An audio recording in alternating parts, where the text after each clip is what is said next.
চা হলো আমাদের বাঙালিদের এক ভালোবাসার নাম।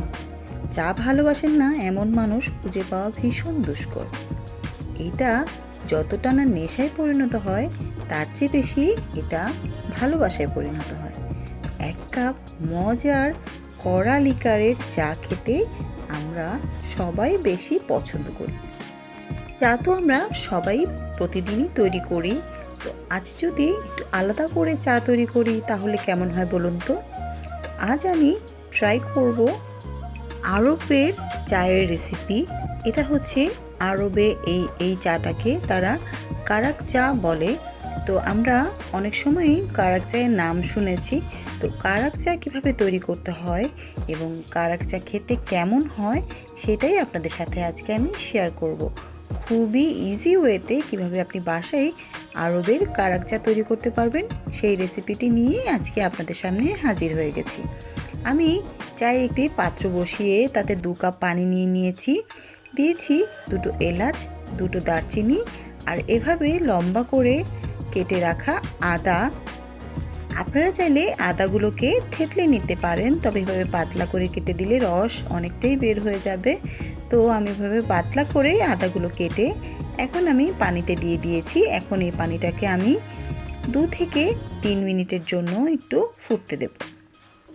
পানি ফুটতে ফুটতেই আমি এখানে দিয়ে দিলাম 1.5 থেকে 2 চামচের মতন চিনি। চিনির ব্যাপারটা আপনারা যে যেরকম চিনি খেতে পছন্দ করেন সেই অনুযায়ী দিয়ে নেবেন। তো যেহেতু আমি আমার বাসার জন্য বানিয়েছি, আমার বাসায় অনেকেই কম চিনি খায়, তো আমি অল্প করেই এখানে চিনি দিয়েছি। প্রায় 1.5 চামচের মতন চিনি আমি এখানে অ্যাড করেছি।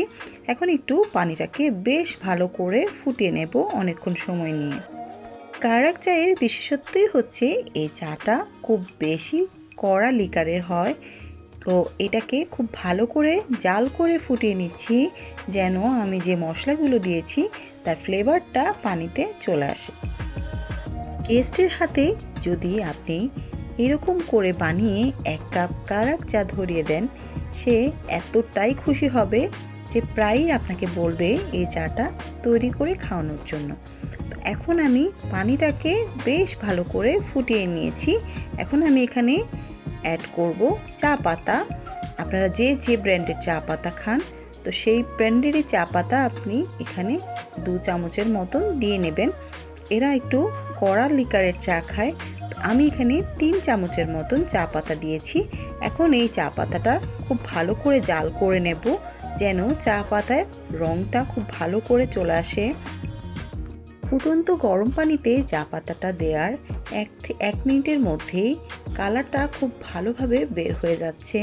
এখন আপনারা দেখতেই পাচ্ছেন লিকারটা খুব ভালো করে ঘন হয়ে এসেছে।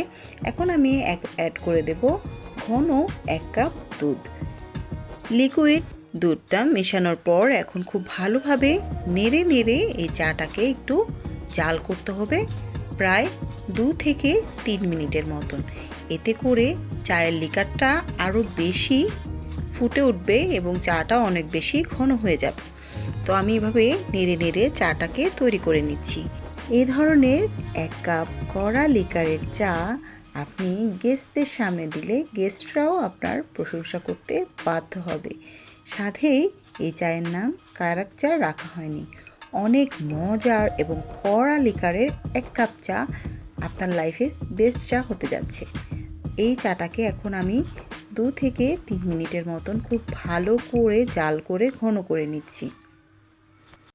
আপনারা যারা আমার ভিডিওটা দেখলেন, যাদের কাছে আমার ভিডিওটা ভালো লেগেছে তারা ইউটিউব থেকে দেখে থাকলে আমার চ্যানেলটা সাবস্ক্রাইব করে দেবেন, ভিডিওগুলোতে লাইক কমেন্ট করে দেবেন।